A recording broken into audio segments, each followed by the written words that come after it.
ওহে মানব সকল, he addresses the entire human being regardless the colors, the races, the languages, the ethnicities, and reminded us we all from one origin. চিল্লায় বলেন আল্লাহু আকবার।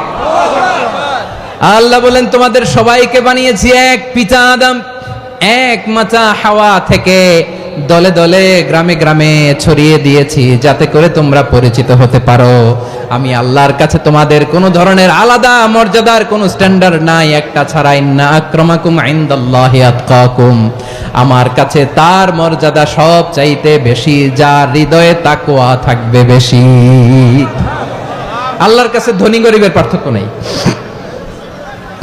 লম্বা খাটোতে পার্থক্য নাই, আরব অনারবে পার্থক্য নাই।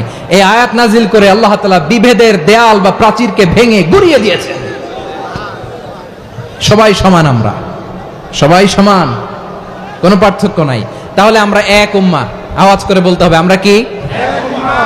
আমরা কয় উৎস থেকে এসেছি? এক উৎস। এবার আল্লাহ বললেন শুধু চাই না, বিশ্বনবী আমাদের শিখিয়ে দিলেন শুধু এক উম্মাহ না, শুধু এক উৎস না, তোমরা এক দেহ এক প্রাণ। আল্লাহু আকবার।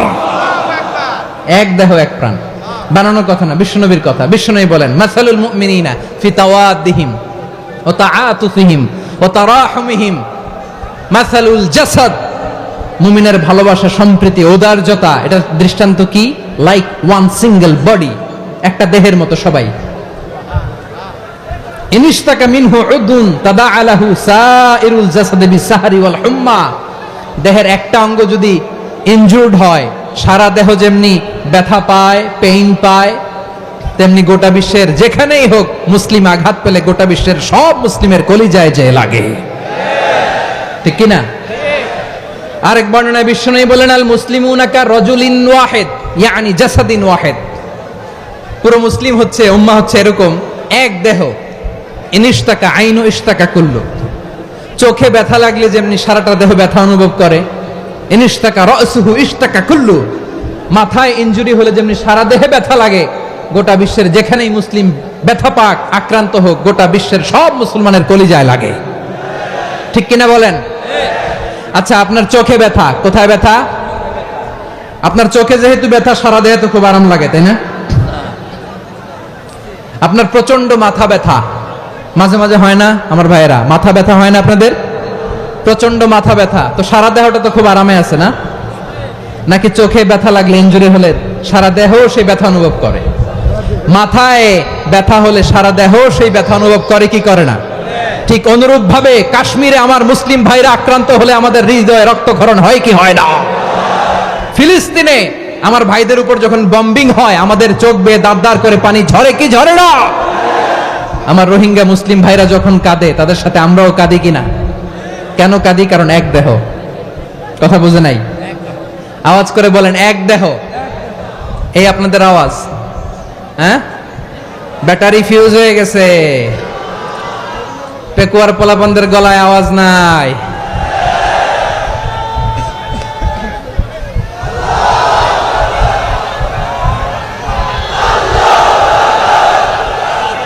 ব্যাটারি চার্জ দিতেছে।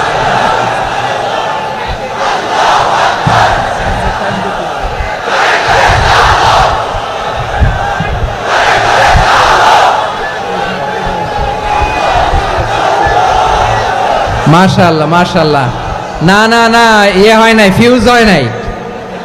ওই বেঙ্গলের ভাষার মধ্যে ঢিল মারলে যা হয় এরকম হয়েছে আর কি।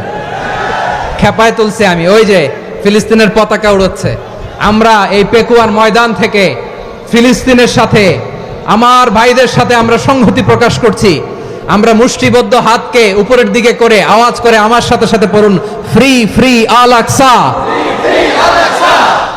একজন ভাই আমরা বাকি থাকবো না। হাত উঁচু করে প্যান্ডেলের সামনে পেছনে আকাশ বাতাস মুখরিত করে আওয়াজ করে পড়ুন, free free Al Aqsa.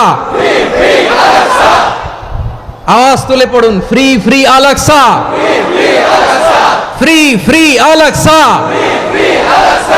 Palestine will be free from the river to the sea. Palestine will be free. Free free Al Aqsa. আল্লাহ আমার আল আকসার ভাইদেরকে মুক্ত করুক।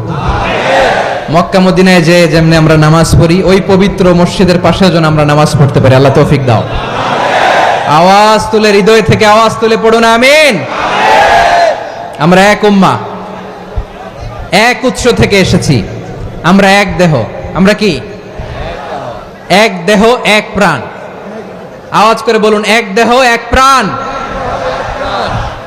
তাহলে আমরা এক উম্মাহ, এক উৎস, এক দেহ এক প্রাণ। এবার বিশ্বনবী বলেন, তোমাদের মধ্যে সম্পর্কটা কেমন হবে জানো নাকি? বিশ্বনবী বললেন, সম্পর্কটা কেমন হবে? মুমিন ভাইদের মধ্যে সম্পর্ক কেমন শুনে নাও। আল মুমিনু লিল মুমিনি কাল বুনিয়ান, আল মুমিনু লিল মুমিনি কাল বুনিয়ান ইয়াশুদ্দু বা'দুহু বা'দা। মুমিনরা হলো বিশাল একটা দেয়ালের মতো, প্রাচীরের মতো, যাদের সম্পর্ক মজবুত সম্পর্ক, যাদের বন্ধন সুদৃঢ় বন্ধন, ইস্পাত কঠিন দেয়ালের মতো, সীসা ঢালা প্রাচীরের মতো আমাদের সম্পর্ক। পড়েন সুবহানাল্লাহ। হৃদয় ঠান্ডা লাগে না? আমি বলতে যেই তো আমার কলিজা ঠান্ডা হয়ে যাচ্ছে। আমরা যে ভাই ভাই, আমাদের সম্পর্কটা কেমন? বিষ্ণু বলেন, তোমাদের সম্পর্ক বড্ড মজবুত সম্পর্ক, তোমাদের বন্ধন বড় সুদৃঢ় বন্ধন, এটা ইস্পাত কঠিন দেয়ালের মতো, সীসা ঢালা প্রাচীরের মতো, সীসা ঢালা প্রাচীরের মতো তোমাদের বন্ধন। একটা দেয়াল প্রাচীর যেমনি একটা part, one part strengthen the other part, তেমনি আমরা এক পার্ট আরেক পার্টকে হেল্প করি, সহযোগিতার হাত বাড়িয়ে দেই। বিশ্বনবী সবশেষ একটা উদাহরণ দিলেন। উদাহরণ কি দিলেন? ওয়াসাব্বাকা বাইনা আসাবিহি। আমার আঙ্গুলগুলো দেখতেছেন? এদিকে কয় আঙ্গুল, এদিকে কয় আঙ্গুল, মোট কয় আঙ্গুল? বিশ্বনবী বলেন, ওয়াসাব্বাকা বাইনা আসাবিহি। এই ডান হাতের 5 আঙ্গুল বাম হাতের 5 আঙ্গুলের ভিতরে সবাই এরকম ঢুকান তো, ঢুকা এরকম চাপ মারেন। এবার দেখেন মজবুত কিনা। সুবহানাল্লাহ পড়বেন না? বিশ্বনবী বললেন, ডান হাতের 5 আঙ্গুল বা হাতের 5 আঙ্গুলের মধ্যে ঢুকিয়ে দিলে যেমন শক্ত আর মজবুত, মুমিন ভাইদের মধ্যে সম্পর্ক এমন মজবুত। পড়েন সুবহানাল্লাহ। এরকম 5 আঙ্গুল ঢুকিয়ে এরকম শক্ত করেন, এরকম মজবুত। আল মুমিনু লিল মুমিনি কাল বুনিয়ান ইয়াশুদ্দু বা'দুহু বা'দা ওয়া শাব্বাকা বাইনা আসাবিহি। তাহলে আমরা এক উম্মাহ, আমরা এক উৎস থেকে এসেছি,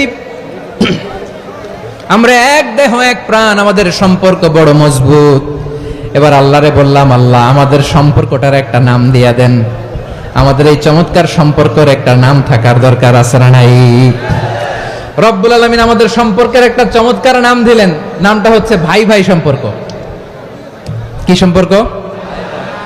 ফিল করে না, এই জন্য মুখ দিয়ে বেরোয় না।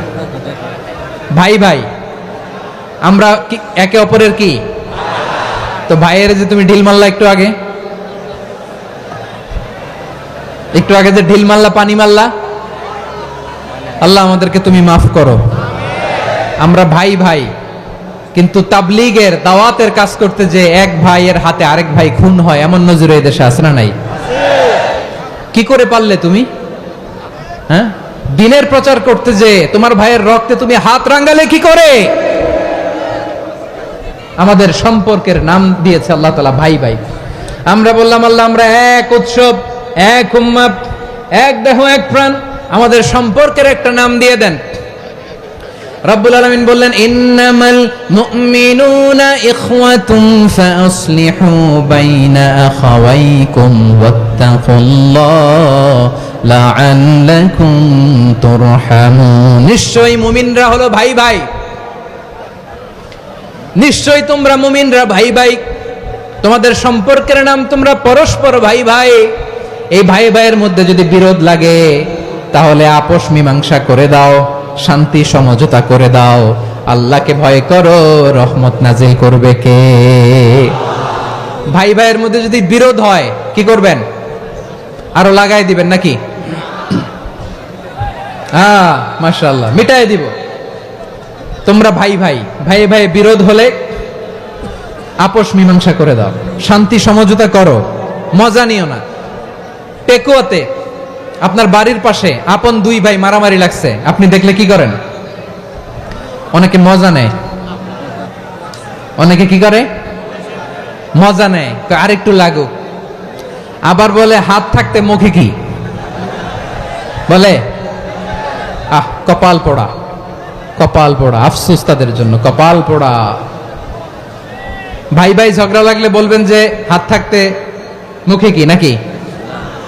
কলিজা কাঁপে না আপনার? আপনি যে মজা নেন, আমরা ভাই ভাই, মজা নেওয়া যাবে না, মিলিয়ে দিতে হবে। খুব শান্ত ছিল, আবার এদিকে উঠা বসা করতেছে। আমি আর অল্প কয়েক মিনিট নিব, মিস করবেন, ডিস্টার্ব করলে আমার মাথা থেকে পয়েন্ট ছুটে যাবে। আর যদি আল্লাহর কোরআনের দিকে তাকিয়ে আর কয়েকটা মিনিট স্যাক্রিফাইস করতে পারেন, জীবন উজালা করে দিবে কে? আল্লাহর ওয়াস্তে কয়েক মিনিট এভাবে থাকেন। মুমিনদের আল্লাহ একটা সম্পর্ক জুড়ে দিলেন, সম্পর্কের নাম ভাই ভাই। আমরা সবাই কি? আওয়াজ করে বলেন, আমরা সবাই কি? আল উখুয়া, ব্রাদারহুড। সুবহানাল্লাহ, কত চমৎকার ইসলাম আমাদেরকে শিখিয়েছে। ভ্রাতৃত্ব তিন ধরনের। পেকুয়ার ভাইয়ের আওয়াজ করে বলেন, কয় ধরনের? একটা হচ্ছে আল উখুয়া আল ইনসানিয়া, হিউম্যান ব্রাদারহুড, মানবিক দিক থেকে ভাই, যারাই মানুষ তারাই আমার ভাই। পেকুয়ায় হিন্দু পাড়া আছে নাকি? বড়ুয়া পাড়া আছে নাকি? এরাও কিন্তু আমাদের ভাই। এরা কি? কথা কয় না, এরা কি? কোন দিক থেকে? মানবিক দিক থেকে, কারণ তারাও মানুষ, আমরাও এদিক থেকে ভাই। এটাকে বলে হিউম্যান ব্রাদারহুড, আল উখুয়া আল ইনসানিয়া। ভ্রাতৃত্বের আরেকটা রূপ হচ্ছে আল উখুয়া আন নাসাবিয়া, রক্তের সম্পর্কের ভাই, আমার আপন ভাই। তিন নম্বর প্রকার হচ্ছে আল উখুয়া আদ দীনিয়া, দিনী ভাই। এটা নিয়ে কথা বলতেছি আমি, দিনী ভাই। এই যে পেকুয়া, আজকে লক্ষ মানুষের জনসমুদ্র, আমরা একে অপরের কি ভাই? দিনী ভাই। আওয়াজ করে বলেন তো, কি ভাই? এই দিনী ভাই, মানবিক ভাই, রক্তের সম্পর্কের ভাইকেও ছাড়িয়ে যায়। এটা ফিল করতে হবে। পেকুয়ার জেনজি, এ আমার দিনী ভ্রাতৃত্ববোধ।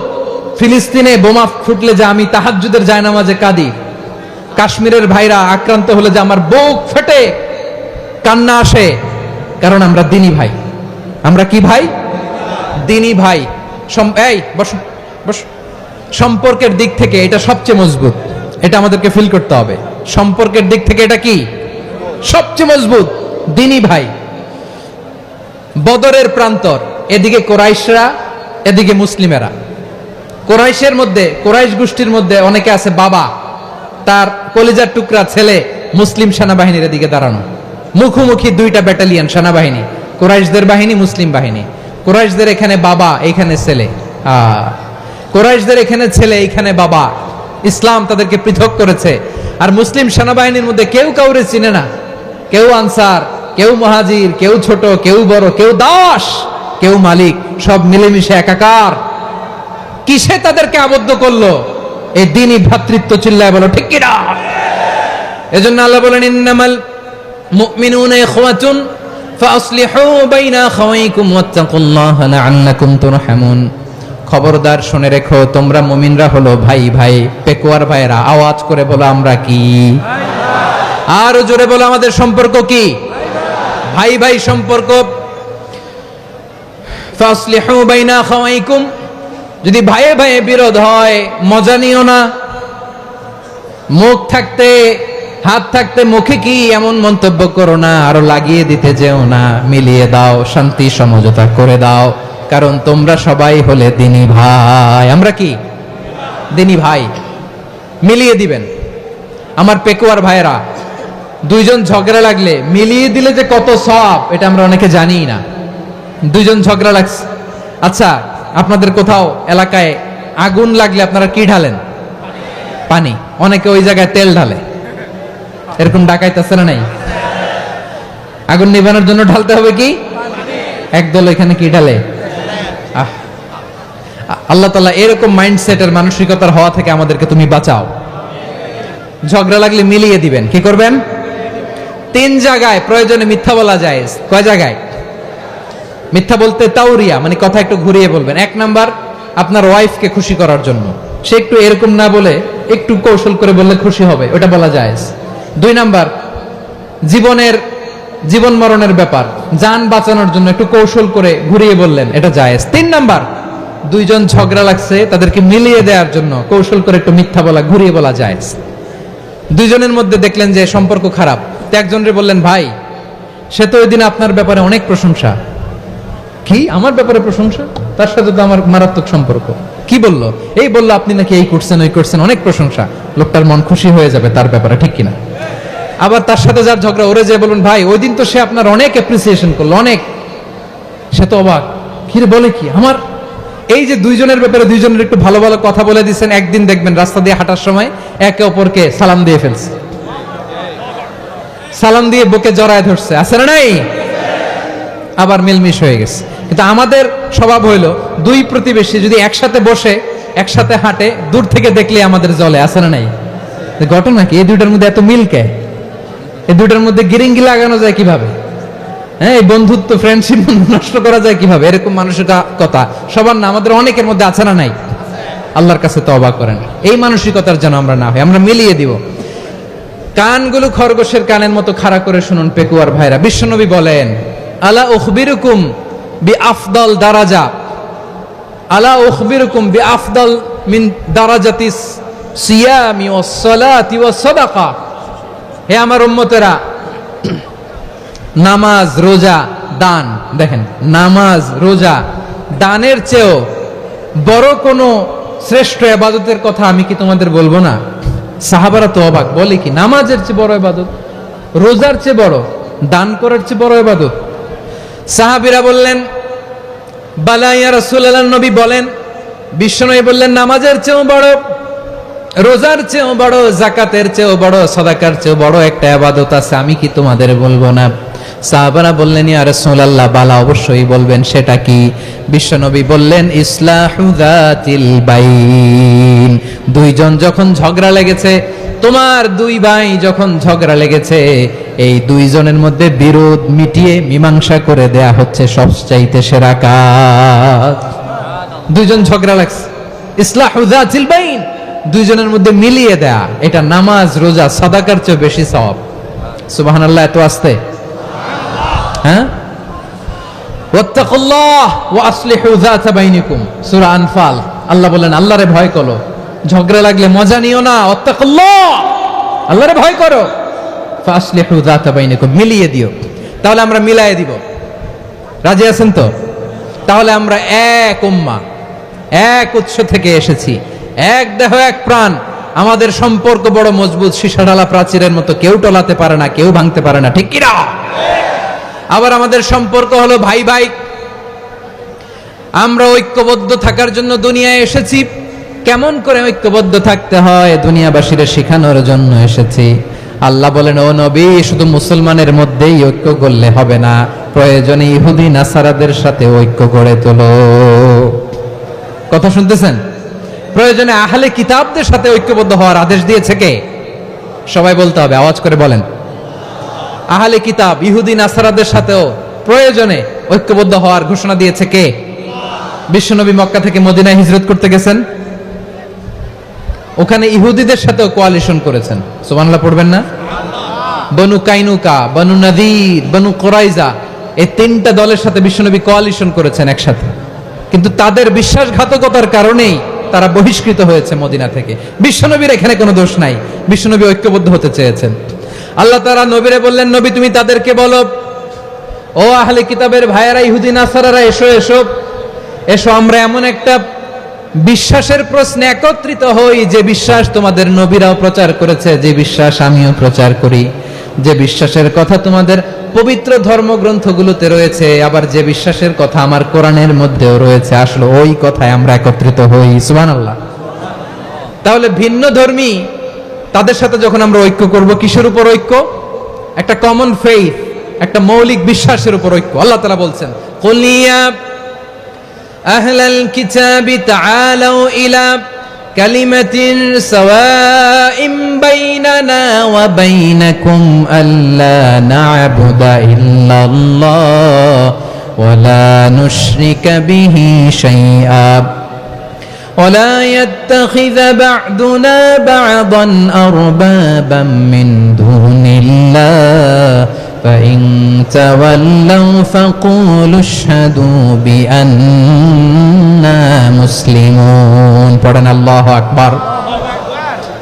রব্বুল আলামিন বিশ্বনবীকে ডেকে বললেন, নবী তোমার প্রতিবেশী ইহুদিদেরকে ডেকে বলো, তাআলাউ ইলা কালিমাতিন সাওয়াইন বাইনানা ওয়া বাইনাকুম, ও ইহুদিরা আসো এক টেবিলে বসি, আসো এমন একটা কথার উপরে আমরা সবাই একমত হয়ে যাই, যেই কথা তোমরাও মানো আমরাও মানি, সেটা হচ্ছে আল্লাহ ছাড়া আমরা কারো ইবাদত করব না, আমরা সবাই মিলে ইবাদত করি একজনের, তিনি কে? আল্লাহ ছাড়া কারো ইবাদত চলবে না, আল্লাহর সাথে আমরা শরীক করব না, আল্লাহ ছাড়া নিজেরা নিজেদেরকে রব হিসেবে মানব না। এই তিনটা বিষয়ে যদি একমত হও, চলো আমরা একসাথে বসি, আমরা ঐক্যবদ্ধ হই, পড়েন সুবহানাল্লাহ। তাহলে দেখেন, ঐক্য কি শুধু মুসলমানদের মধ্যে না, প্রয়োজনে অন্য ধর্মের সাথে ঐক্যবদ্ধ হতে হয়। শেষ, আপনাদের ওয়াজ শেষ নাকি? হ্যাঁ, আমরা শেষ করে দেই, অনেক রাত হয়েছে। বসতেছে তো এরকম ওঠা বসা কেন রে ভাই? এজন্যই বড় মাহফিল গুলো পছন্দ হয় না। লক্ষ লক্ষ মানুষ আসবে, ওঠা বসা, ধাক্কা ধাক্কি, মারামারি, পুরো মাইন্ডসেটটাই নষ্ট করে দেয়। আল্লাহর ওয়াস্তে করে বলার পরও এরপরে উঠতেছে, দাঁড়াচ্ছে। কে বলছে আপনাদেরকে 2 দিন আগে আসতে? রাতে মাহফিল বা দুপুরে মাহফিল, সকালবেলা চলে আসবেন, দুপুরে চলে আসবেন, জায়গা নাই পিছনে একটু দেখে চলে যাবেন। এই যে আগামীকালে তো এটা ইউটিউবে চলে যাবে, এই যে মুনকার নাকির কিরামান কাতিবিন, শত শত হাজার হাজার চলে আসছে, এরা রেকর্ড করে কালকে ছেড়ে দিবে, পেয়ে যাবেন। তো এইখানে ধাক্কা ধাক্কি, মারামারি, ওঠা বসা, এটা ঠিক না। নিয়ম হচ্ছে যারা আসছেন শেষ পর্যন্ত বসে থাকবেন। এটা কোরআনের মাহফিল, কোরআনের মাহফিলের কোনো আদবই আমরা রক্ষা করতে পারিনি। আল্লাহ আমাদেরকে মাফ করুক, আল্লাহ ক্ষমা করুক। ধাক্কা ধাক্কি, মারামারি করে, ওঠা বসা করে মাহফিলের সৌন্দর্য আমরা নষ্ট করে দিচ্ছি। আল্লাহর রাস্তায় আর কয়েকটা মিনিট বসেন। আমি মনে করতেছি এই কথাগুলো খুব গুরুত্বপূর্ণ। মাত্র আর 2-1টা কথা বলে আমি শেষ করে দেবো ইনশাআল্লাহ, আর দেরি করবো না। 2-1 মিনিট একটু বসেন, একটু বসেন মেহরবানি করে। প্রিয় ভাইরা, ঐক্য, আমার দিকে তাকান। আল্লাহর রাস্তায় মুখ দিয়ে একটা আওয়াজ উচ্চারণ করবেন না। আল্লাহর রাস্তায় চলে যেতে চাইলে চলে যান। আল্লাহর ওয়াস্তে শব্দটা যদি কারো কানে যায়, আল্লাহর নামের ওসিলায় আল্লাহর ওয়াস্তে মুখ দিয়ে আওয়াজ করবেন। আমার দিকে তাকান, আল্লাহর ওয়াস্তে, আল্লাহর ওয়াস্তে। যদি পরিস্থিতি কখনো এমনও হয় শিরকের আড্ডাখানা, আপনি ঐক্য প্রতিষ্ঠার জন্য, ঐক্য রক্ষার জন্য তাও শুধু তাওহীদের দাওয়াত দিবেন, ওইখানে আক্রমণ করবেন না। এটা কোরআনের নীতি। কথা বুঝতে পেরেছেন? সামনে শিরকের কি কথা কয় না, শিরকের কি আড্ডাখানা, আখড়া। কিন্তু ঐক্য বজায় রাখার জন্য, গৃহযুদ্ধ এড়ানোর জন্য আপনি শুধু এটা যে শিরক, এটা হারাম, এটা থেকে তোমরা বেঁচে থাকো, শুধু দাওয়াত দিবেন, আপনি আক্রমণ করবেন না। এটা কোরআনের বিধান। সুবহানাল্লাহ কইবেন না? তো এই চমৎকার ঘটনাগুলো আপনারা শোনাইতে পারবো এরকম বিশৃঙ্খলা করলে। মূসা আলাইহিস সালাম আল্লাহর সাথে সরাসরি কথা বলতেন। ওয়া কাল্লামাল্লাহু মূসা তাকলিমা। সুবহানাল্লাহ পড়েন, আওয়াজ তুলে সবাই বলেন সুবহানাল্লাহ। এখন বনি ইসরাইল হচ্ছে পৃথিবীর সবচেয়ে গোয়ার জাতি। তারা বলে, মূসা তুমি যে আল্লাহর সাথে কথা বলো আমরা তো দেখি না, তুমি যে কথা বলো আমরা তো শুনি না, তো কি করতে হবে? বনি ইসরাইল বলে, আমাদের মধ্য থেকে 70 জন নিয়ে যাইতে হবে তুর পাহাড়ে। ওরা আয়েশা যদি কয় হ্যাঁ আমরা শুনছি, তাহলে বিশ্বাস করব। কত বড় ডাকাত দেখছেন বনি ইসরাইল। এদের চেয়ে গোয়ার জাতি নাই। এত গোয়ার তুমি করেছে মুসা আলাইহিস সালামের সাথে। তুমি যে আল্লাহর সাথে কথা বলে আমরা তো দেখি, কি করব? 70 জন আমাদের বন্ধু বান্ধব যে যদি দেখে, তারা বললে ওকে আস, 70 জন আস। 70 জন নিয়ে গেল। মুসা আলাইহিস সালাম হারুন আলাইহিস সালামকে খেলাফা দিয়ে গেলেন, আল্লাহ ওনাকে নবী বানালেন। মুসা আলাইহিস সালাম বললেন, হারুন খবরদার, বনি ইসরাইলের মধ্যে তাওহীদের বাণী প্রচার করবা, ঐক্য ধরে রাখবা, বিচ্ছিন্ন হতে দিবা না। চলে গেছে। এইদিকে বনি ইসরাইলের এক দুষ্ট লোক ছিল, নাম সামিরি। কি নাম? সামিরি। সে সবাইরে বলল, তোমাদের স্বর্ণগুলো ফালাও। স্বর্ণগুলো ফেললো। বনি ইসরাইলের স্বর্ণগুলোকে গলিয়ে সে একটা গরুর বাচ্চা বানালো। গোবৎস। কিসের বাচ্চা? দেখেন গরুর পূজা কিভাবে শুরু হয় পৃথিবীতে প্রথম। গোবৎস পূজা, গরুর বাচ্চার পূজা কিভাবে। সে স্বর্ণ গলি গরুর বাচ্চা করে, জিবরাইল আলাইহিস সালাম যে জমিনে এসেছিলেন, ওই ফেরেশতার পায়ের নিচের একটু মাটি সে বুদ্ধি করে প্যাকেটে রেখে দিছিল। সে গরুর বাচ্চা বানায় স্বর্ণ দিয়ে গলিয়ে ওই মাটি এটার মধ্যে ঢুকাই দিছে বেলকি দেওয়ার জন্য। স্বর্ণ দিয়ে বানানো গোবৎস গরুর বাচ্চার গায়ে যখন সেই মাটি ছুঁড়ে দেয়া হলো, এখন বাছুরের ভেতর থেকে ভ্যাঁ ভ্যাঁ আওয়াজ আসতেছে। কি আসতেছে? সবাই তো অবাক। সামিরি বলে, আরে তোমরা যে 70 জন দিয়ে মুসা আলাইহিস সালাম রে পাঠাইছো ওইদিকে, এত ঘুরতেছে, আল্লাহরে খুঁজে পায় না, আল্লাহ তো এটার ভিতরে ঢুকছে। নাউজুবিল্লাহ বলবেন না? তোমরা যে 70 জন দিয়ে পাঠাইলা, 70 জন নিয়ে মুসা আলাইহিস সালাম খালি ঘুরতেছে, আল্লাহরে পায় না, পাবে কেমনে? আল্লাহ তো নাউজুবিল্লাহ এটার ভিতরে, সেজদা দাও। এই সেজদা দিয়ে গেল। আল্লাহর নবী হারুন আলাইহিস সালাম বললেন, খবরদার, এটা সুস্পষ্ট শিরক। আল্লাহ সব গুনাহ মাফ করে, শিরকের গুনাহ মাফ করে না, খবরদার তোমরা থামো। কে শুনে কার কথা? এই যে যেমন এখন আপনারা আমার কথা শুনতেছেন না? শুনতেছেন? হারুন আলাইহিস সালাম বললেন, খবরদার, এই শিরকি কাজে তোমরা সংযুক্ত হয়ো না। তোমাদেরকে কি মনে নাই আমার ভাই মুসা আলাইহিস সালাম কি বলছে? আল্লাহ শিরক মাফ করে না, খবরদার শিরক করো না, আল্লাহরে ভয় করো। হারুন আলাইহিস সালাম তাদেরকে বুঝালেন, শিরক করো না, আল্লাহরে ভয় করো। শুধু এতটুকুই তিনি বুঝালেন, দাওয়াতি কাজ পালন করলেন, কিন্তু প্রতিরোধ করেন নাই, সশস্ত্র সংগ্রামে লিপ্ত হন নাই, বাধা দেন নাই, কারণ গৃহযুদ্ধ বেঁধে যেতে পারে। উনি ভাবলেন, আমি যদি আমার বাহিনী নিয়ে দাওয়াত দেওয়ার সাথে সাথে প্রতিরোধ করি, আক্রমণ করি, ওরাও আমারে আক্রমণ করবে, ব্লাডশিড হবে, রক্তপাত, এমন অবস্থা হবে বনি ইসরায়েলের মধ্যে যেটা হয়তো আমার ভাই মুসাও কন্ট্রোল করতে পারবে না। সুবহানাল্লাহ কইবেন না? এক একজন নবীকে আল্লাহ তাআলা কি ইন্টেলেক্ট দিয়ে পাঠিয়েছেন। তিনি ভাবলেন, আমি দাওয়াতি কাজটাই করি, এটা যে হারাম এটা থেকে শুধু বারণ করি, কিন্তু প্রতিরোধ না করি। আমি যদি ঐক্য ধরে রাখতে পারি, বাকিটা আমার ভাই সামলে নেবে। সুবহানাল্লাহ। হারুন আলাইহিস সালাম প্রতিরোধ করলেন না, বনি ইসরায়েলের মধ্যে গৃহযুদ্ধ বেঁধে যাওয়ার আশঙ্কায় প্রতিরোধ করলেন না, আক্রমণ করলেন না, শুধু দাওয়াত দিলেন। ইন দা মিন টাইম মুসা আলাইহিস সালাম আল্লাহর সাথে কথা বলে যখন ফিরে আসলেন, দেখলেন বনি ইসরায়েলের অধিকাংশ লোক মুশরিক হয়ে গেছে, মুশরিক হয়ে গেছে। মুসা আলাইহিস সালাম রেগে গেলেন। রেগে প্রথমে বনি ইসরায়েলদেরকে অ্যাটাক না করে ভাইয়ের দাড়ি ধরলেন। হারুন আলাইহিস সালামের দাড়ি আর চুল, মেজাজি নবী ছিলেন। হারুন, তুমি কি করলা? তোমারে কি দায়িত্ব দিয়ে গেলাম, তুমি কি করলা? তুমি থাকতে বনি ইসরায়েল কেমন করে শিরকের কাজে নিমজ্জিত হয়ে যায়? সাইয়েদনা হারুন আলাইহিস সালাম বললেন, ইন্নী, কোরআন সাক্ষী, কোরআন থেকে কোট করছি, ইন্নী খাশিতু আন তাকুলা ফাররাকতা বাইনা বনি ইসরাঈল ওয়া লাম তারকুব কওলি। ও আমার ভাই, আমার দাড়ি ধরবেন না, আমার মারবেন না। আমি ভয় করেছি, আমি ভয় পেয়েছি, না জানি আপনি বলেন তুমি কেন খাশিতু আন তাকুলা ফাররাকতা বাইনা বনি ইসরাঈল, আপনি এসে আমারে যদি বলেন তুমি কেন ঐক্য ধরে রাখলে না, কেন মারামারি হলো, কেন রক্তপাত হলো, তোমারে কি এই দায়িত্ব আমি দিয়ে দিয়েছিলাম? আমার কথার দিকে কি তুমি ভ্রুক্ষেপ করো নাই? আমি যে বলছি তাওহীদের বাণী প্রচার করবা আর ঐক্য ধরে রাখবা, আমার কথা কি শোনো নাই? আপনি আমারে ধমকাবেন, এই জন্য আমি প্রতিরোধ করি নাই, আক্রমণ করি নাই, গৃহযুদ্ধ আটকানোর জন্য, কিন্তু আমি দাওয়াত দিয়েছি। সুবহানাল্লাহ পড়েন। ঐক্য ধরে রেখেছেন। মুসা আলাইহিস সালাম মুহূর্তেই সামিরীকে আক্রমণ করলেন, অ্যাটাক করলেন, শাস্তি দিলেন। মুহূর্তেই ওই গোবৎস গরুর বাছুরকে ভেঙে চুড়ে মেসাকার করে সাগরের মধ্যে ভাসিয়ে দিলেন। পুরো বনি ইসরায়েলকে আবার তাওহীদের উপর প্রতিষ্ঠিত করলেন। পড়েন সুবহানাল্লাহ। এই ঘটনা থেকে শিক্ষা কি?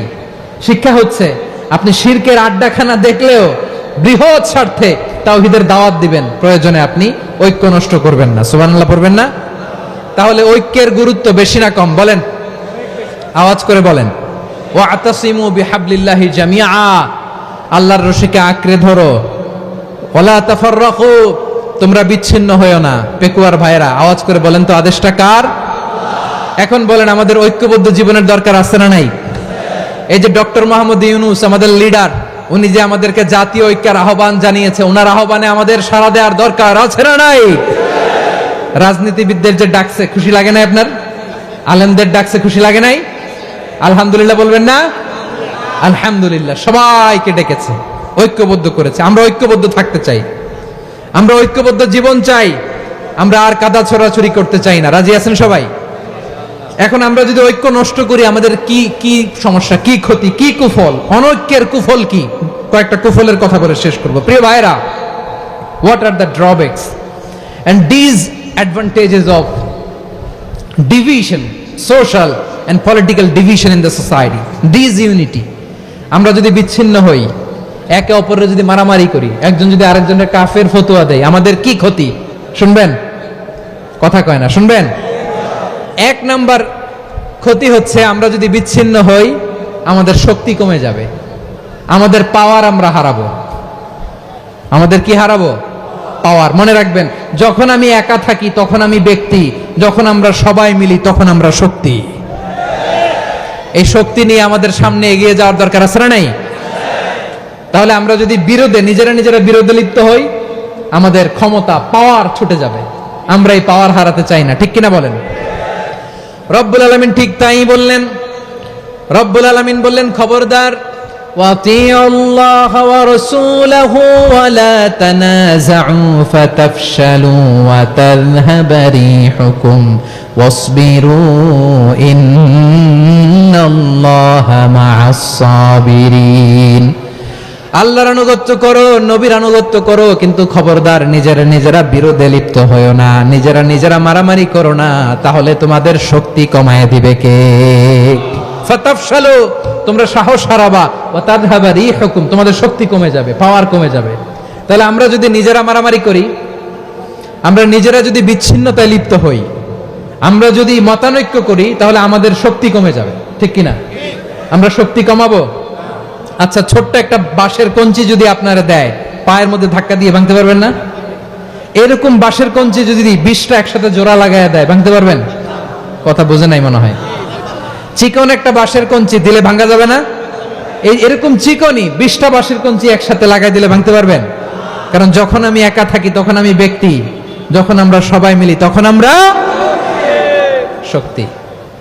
আমরা যেন শক্তি না হারাই। আমরা বিরোধে লিপ্ত হলে আমাদের শক্তি কমে যাবে। এই হচ্ছে 1 নম্বর ডিসঅ্যাডভান্টেজ। 2 নম্বর ডিসঅ্যাডভান্টেজ হচ্ছে, আমরা নিজেরা বিরোধে লিপ্ত হলে অন্যরা আমাদের মাথায় কাঁঠাল ভেঙে খাইতে সুবিধা হয়। কথা বুঝেন নাই? আমরা যদি বিরোধে লিপ্ত হই তাহলে পরাশক্তিগুলোর সুবিধা, তখন আমাদের কাউকে দিতে হবে ট্রানজিট, কাউকে দিতে হবে সেন্ট মার্টিন, কাউকে দিতে হবে দেশের অর্ধেক। চিল্লায় বলো ঠিক কিনা? নিজেদের প্রবলেম সলভ করার ক্যাপাসিটি আমাদের আর থাকবে না। আমরা যদি বিরোধে জড়াই, আমার কলিজার টুকরা পেকুয়ার ভাইরা, আমরা বিরোধ করব না, আমরা বিচ্ছিন্ন হব না। নিজেরা বিরোধে জড়ালে পরাশক্তিগুলো আমাদের মাথায় কাঁঠাল ভেঙে খায়।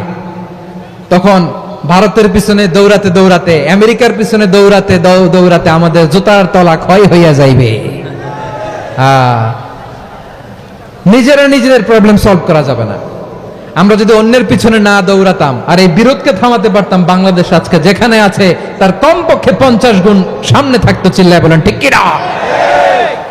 তাহলে 1 নম্বর ক্ষতি হচ্ছে, আমাদের পাওয়ার লেস হয়ে যায়, আমরা দুর্বল হই যদি আমরা বিরোধ করি। 2 নম্বর হচ্ছে, পরাশক্তিগুলোর সুবিধা নেয়। 3 নম্বর হচ্ছে, আমাদের উন্নয়ন, দেশের উন্নতি, অগ্রগতি, এটা স্থবির হয়ে যায়, এটা বাধাগ্রস্ত হয়। প্রিয় ভাইয়েরা, ইউনিটি, ঐক্য হচ্ছে একটা দেশের উন্নয়নের মূল ভিত্তি।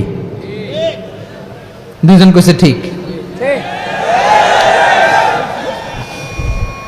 এদিকে এখন কয়েকজন কইছে ঠিক। ঐক্য হচ্ছে একটা দেশের, জাতীয় ঐক্য হচ্ছে কোন দেশের উন্নয়ন, অগ্রগতির মূল ভিত্তি, ঠিক কিনা বলেন? ইউনিটি অফ এ কান্ট্রি, এটা হচ্ছে একটা সাস্টেইনেবল ডেভেলপমেন্ট, সোশ্যাল স্ট্যাবিলিটির জন্য এটা অনেক গুরুত্বপূর্ণ। এজন্য বিরোধের কোন স্থান আমরা দিব না, আমরা ঐক্যবদ্ধ থাকবো ইনশাআল্লাহ বলেন। আর কখনো কাউরে কাফের বলে গালি দিবেন? তুই জাহান্নামী বলবেন? ঝগড়া লাগলে লাগাই দিবেন? তাহলে কি করবেন? মিলাই দিব। আওয়াজ করে বলেন, কি করব? প্রিয় ভাইরা, এই বিরোধ গত 50 বছর তো আমরা দেখেছি, ধর্মীয় অঙ্গন বলেন, সামাজিক অঙ্গন বলেন, রাজনৈতিক অঙ্গন বলেন, এই বিরোধ আমাদেরকে শেষ করে দিয়েছে। এই 24-এর ছাত্র নাগরিক অভ্যুত্থানের পরেও যদি সেই বিরোধ আমাদেরকে খায়, তাহলে এতগুলো তাজা জেনজির রক্ত বৃথা যাবে। চিল্লায় বলো ঠিক কিনা? আমরা এই রক্তগুলো কি বৃথা দিতে চাই না, বৃথা যেতে দিতে চাই না। আমরা ঐক্যবদ্ধ থাকতে চাই। রাজি আছেন? আমরা আর কাদা ছড়াছড়ি করব না। অনেক হয়েছে, আন্না, এবার থামুন। অনেক হয়েছে, আন্না। প্রথমেই আমি এদেশের সম্মানিত আলেম সমাজকে বিনয়ের সাথে অনুরোধ করব, আসুন আমরা ঐক্যবদ্ধ হই। আজকের এই পেকুয়ার ঐতিহাসিক তাফসীরুল কোরআনের প্রোগ্রাম থেকে আমি সম্মানিত আমার মাথার তাজ ওলামাদেরকে জাতীয় ঐক্যের আহ্বান জানাই। পেকুয়ার এই ঐতিহাসিক তাফসীরুল কোরআনের প্রোগ্রাম থেকে আমি আমার সম্মানিত রাজনৈতিক ব্যক্তিবর্গদেরকে জাতীয় ঐক্যের আহ্বান জানাই। অনেক হয়েছে আর না। আধিপত্যবাদকে রুখে দিতে হলে, বাংলাদেশের বিরুদ্ধে যে কোনো ধরনের ষড়যন্ত্রকে রুখে দিতে হলে জাতীয় ঐক্যের কোনো বিকল্প নাই। চিল্লায় বলো ঠিক কিনা?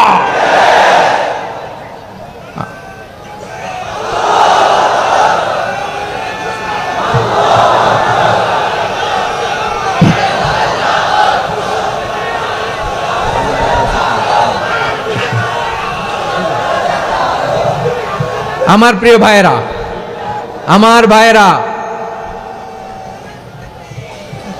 আর কাদা ছড়াছড়ি করব না ইনশাআল্লাহ। বলেন আল্লাহুম্মা ফাশহাদ। আল্লাহ তুমি সাক্ষী থাকো, আল্লাহ তুমি তৌফিক দাও। আওয়াজ করে পড়েন আমিন। আর একে অন্যকে কাফির বলে গালি দিব না, ঠিক কিনা বলেন? রাজি আছেন? ধ্বংস করে দিয়েছি আমরা আমাদেরকে। আপনারা হালাকু খানের নাম শুনেছেন? মঙ্গল অধিপতি হালাকু খান বাগদাদের আমাদের বিশাল দারুল হিকমা লাইব্রেরিকে ধ্বংস করেছে। 10 লক্ষ মুসলমানদেরকে কচুকাটা করে গণহত্যা করেছে। জানেন, আমাদের সভ্যতা সূতিকাগারের কেন্দ্রবিন্দু ছিল বাগদাদ। ইরাকের বাগদাদে যেদিন সে রক্ত নিয়ে হোলি খেলা করে, রক্তের হোলি খেলা যেদিন হয়, ওই দিনও বাগদাদে বাহাস চলতেছিল। আমাদের বাহাস কি চলতেছিল? আপনাদের এলাকায় বাহাস আছে? এই প্রচলিত বাংলাদেশে যে বাহাস, এটার সাথে ইসলামের কোনো সম্পর্ক আছে? এই পর্যন্ত বাহাসের পরে পরাজয় বরণ করছে এরকম কোন দল আপনারা পাইছেন? আমি পাই নাই। প্রত্যেক দলই বাহাসের পরে সংবাদ সম্মেলন করে বলে আমরা জয়লাভ করিয়াছি, ওনারা পালাইয়া চলিয়া গিয়াছেন। আছে না নাই? কারণ সত্য জানার জন্য, সত্য মানার জন্য আসে না তো, নিজের জ্ঞান জাহির করার জন্য বাহাস করে। বিপক্ষ দলের আলেমকে ছোট করার জন্য বাহাস করে। এই বাহাসের স্থান ইসলামে নাই। চিল্লায় বলো ঠিক কিনা? এই সমস্ত বাহাসের দিন শেষ। ঐক্যবদ্ধ হওয়ার বাংলাদেশ। প্রিয় ভাইরা, হালাকু খান সে দারুল হিকমা লাইব্রেরি জ্বালিয়ে পুড়িয়ে এই সব দামি দামি বইগুলো, আমাদের দামি দামি ঐতিহাসিক তুরাসি ক্লাসিক বইগুলোকে দজলা নদীতে ফেলেছে। পুরা দজলা নদী কালো হয়ে গিয়েছে। 10 লক্ষ মুসলমানকে গণহত্যা চালিয়ে এই রক্তের বন্যা যখন দজলা নদীর পানিতে মিশে গিয়েছে, দজলা নদীর পানি লাল হয়ে গিয়েছে। যেই দিন বাগদাদে গণহত্যা চলে, ওই দিনও বাগদাদে বাহাস চলতেছিল। কিসের বাহাস জানেন? মেসওয়াক, ডান মারি থেকে করা সুন্নাহ, এটা আমরা জানি। এখন কি উপরের মারি না নিচের মারি? বাহাসের বিষয়। এই বাহাস করবেন আপনারা? বিশ্ব যখন এগিয়ে চলেছে, আমরা তখন বসে বিবি তালাকের ফতুয়া খুঁজেছি কোরআন হাদিস চষে। তালাক ইসলামের অনেক গুরুত্বপূর্ণ অনুষঙ্গ। তালাক কোরআনের একটা সূরা। কিভাবে তালাক হবে না হবে আমাদের ফোকাহায়ে একরাম, আমাদের আকাবেররা সব বলে গিয়েছেন, সব জানা। আপনি হয় এটা মানবেন নয় ওইটা নিয়ে বাহাসের দরকার নাই। ওইটা নিয়ে মারামারির স্থান ইসলামে নাই। আওয়াজ করে বলেন ঠিক কিনা? এখন পেকুয়ার ভাইরা, শেষ কথা বলি, আওয়াজ করে বলেন আমরা ঐক্যবদ্ধ হতে চাই কি চাই না? চান? এই যে আমি বিনয়ের সাথে আলেম সমাজকে জাতীয় ঐক্যের আহ্বান জানালাম, এটার সাথে আপনারা সংহতি প্রকাশ করেছেন? বিনয়ের সাথে আজকের এই পেকুয়ার ময়দান থেকে আমাদের রাজনৈতিক নেতৃবৃন্দদেরকে জাতীয় ঐক্যের আহ্বান জানাই, আপনারা সংহতি প্রকাশ করেছেন? এখন এটা রোড ম্যাপ কি, কিভাবে আমরা ঐক্য প্রক্রিয়াতে এগিয়ে যাব? শেষ কথা বলি, একেবারে সহজ। আমাদের ওলামা মাশায়েখদেরকে, আমার মাথার তাজ তাদেরকে আমরা বলি, এই যে আমরা ঐক্যবদ্ধ হই নাই, আমরা কি বড় কিছু অর্জন করে ফেলছি? বলেন, আমরা কি খুব পাওয়ার সম্মানের জায়গায় আছি? খুব স্ট্রেংথের জায়গায় আছি? তো কিছুই তো নাই। আপনি ঐক্যবদ্ধ হইলে সমস্যা কোথায়? এমন তো না ঐক্যবদ্ধ না হওয়ার কারণে এতদিন আপনার অনেক কিছু ছিল, ঐক্যবদ্ধ হলে আপনি হারাবেন, এমন তো না।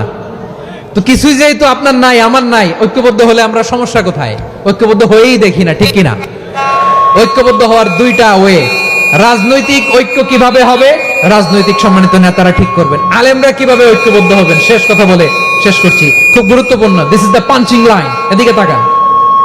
ঐক্য হবে দুইটা পদ্ধতিতে। একটা হচ্ছে কমন গ্রাউন্ড নিয়ে, বেসড অন কমন গ্রাউন্ড। যেমন ধরেন, আমরা নামাজ কায়েম করতে চাই, জামাত ইসলাম এই কথার উপর একমত আছে না নাই? নামাজ কায়েম হোক, একমত না জামাত ইসলাম? হেফাজত একমত না? ইসলামী আন্দোলন একমত না? তাবলীগের ভাইয়েরা একমত না? পীরের মুরিদেরা একমত না? আপামর তাওহীদি মুসলিম জনতা একমত না? তাহলে নামাজ কায়েম করতে হবে, নামাজ কায়েম করতে হবে, এই কমন গ্রাউন্ডে আমরা সবাই একমত, ঠিক কিনা? যাকাত আদায় করতে হবে, সবাই একমত, ঠিক কিনা? কথা নাই, কথা নাই। যাকাত আদায় করতে হবে, সবাই একমত, ঠিক কিনা? নারীদের পর্দা করতে হবে, শালীন পোশাক পরতে হবে, একমত সবাই, ঠিক কিনা? বৈষম্য বিরোধী বাংলাদেশ চাই, সবাই একমত, ঠিক কিনা?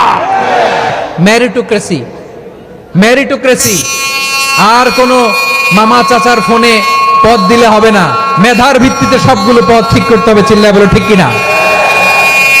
আমরা একমত না?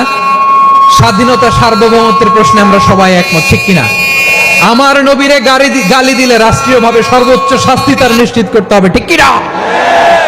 এরকম 10টা কমন গ্রাউন্ড আমাদেরকে, 1 2 3 4 5, 10টা কমন গ্রাউন্ডে আমরা সবাই এক। এই 10টা কমন গ্রাউন্ডকে সামনে রেখে বিশাল জনসমাবেশ করেন সোহরাওয়ার্দীর ময়দানে, সবাই আসেন। জামাত ইসলাম, হেফাজতে ইসলাম, ইসলামী আন্দোলন, পীরের মুরিদ, তাবলীগ, খেলাফত মজলিস, সবাই একসাথে হন, তাহলে সবাই জানবে যে এই 10টা বিষয়ে আমরা একমত। বলেন, এই ঐক্যতে আপনার দরবার যাবে? দরবার নষ্ট হবে? আপনার দল নষ্ট হবে? আপনার আকীদা নষ্ট হবে? না।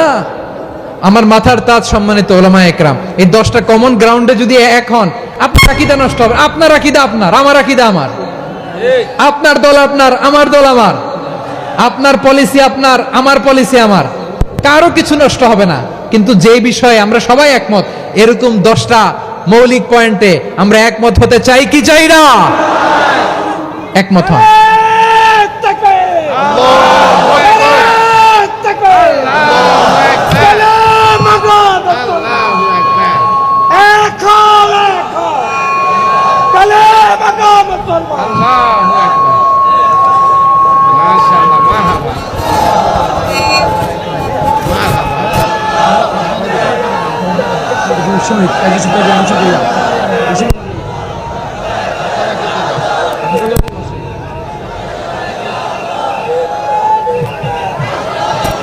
আমার পেকোয়ার ভাইয়েরা, তাহলে ঐক্যবদ্ধ হওয়ার 1 নম্বর পদ্ধতি based on common ground. Common ground, এতে কারো কোনো লস নাই, কারো কোনো ছাড়ও দেয়া লাগবে না, কারো দরবারও যাবে না, কারো দলও নষ্ট হবে না, কারো আকীদাও নষ্ট হবে না। আমার আকীদা আমার, আমার দল আমার, আমার সব ঠিক আছে। শুধু এই বিষয়ে আমি একমত, তুমি একমত, তুমি একমত, তো আমরা সবাই একসাথে বসে জানান দেই যেগুলোতে আমরা একমত, শোডাউন করি। বাংলাদেশের যে কোনো মহাসমাবেশকে সেই দিনের মহাসমাবেশ ছাড়িয়ে যাবে, চিল্লায় বলো ঠিক কিনা? এরপর জেলায় জেলায় বিভাগীয় বিভাগীয় আপনারা ওয়ার্কশপ করেন, সেমিনার করেন, আইস ব্রেকিং প্রোগ্রাম করেন, এইভাবে আমাদেরকে আগাতে হবে। তাহলে number 1 common ground based, number 2 issue based, issue ভিত্তিক ঐক্য। যখনই জরুরি কোনো ইস্যু আসবে আমরা ঐক্যবদ্ধ হব। রাজি আছেন সবাই? সবাই রাজি আছেন? আল্লাহ তাআলা আমাদের সবাইকে ঐক্যবদ্ধ জীবন ধারণের তৌফিক দান করুক, আমরা পড়ি আমিন। আজকের এই তাফসীর প্রোগ্রামকে আল্লাহ কবুল করুক, আমরা পড়ি আমিন। এই যে আমাদের যে ভাইরা এই 24-এর ছাত্র নাগরিক অভ্যুত্থানে শহীদ হলো, আল্লাহ তাদের শাহাদাতকে কবুল করুক, আমরা পড়ি আমিন। এই আপনাদের ঐক্যবদ্ধ হওয়ার নমুনা। বসেন, এটা কি আদব হয়েছে? আদব আমি উঠছি, আমি না উঠলে আপনারা উঠতে পারবেন? তো এই লিপ সার্ভিসের তো কোনো দরকার নাই। বসেন, বসেন।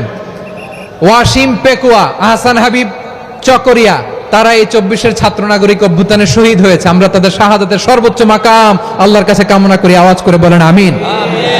প্রিয় ভাইরা, আমরা 52-র ভাষা আন্দোলনে ঐক্যবদ্ধ হয়েছিলাম, 71-এর স্বাধীনতা সংগ্রামে ঐক্যবদ্ধ হয়েছি, 24-এর ছাত্র নাগরিক অভ্যুত্থানে ঐক্যবদ্ধ হয়েছি। জাতীয় ঐক্যের এই 3 শক্তিশালী উদাহরণ আমাদের সামনে আছে। আমরা আগামীর বাংলাদেশ বিনির্মাণেও এভাবে জাতীয় ঐক্য গড়তে চাই, চিল্লায় বলেন ঠিক কিনা? পুরা দেশবাসীর কাছে আমি জাতীয় ঐক্যের আহ্বান জানিয়ে পেকুয়ার এই প্রোগ্রাম থেকে আমি বিদায় নিচ্ছি। হাদা মা ইনদি ওয়াল ইলমু ইনদাল্লাহ আলাইহি তাওয়াক্কালতু ওয়া ইলাইহি উনীব। সুবহানাকাল্লাহুম্মা বিহামদিকা আশহাদু আল্লা ইলাহা ইল্লা আনতা আস্তাগফিরুকা ওয়া আতুবু ইলাইক।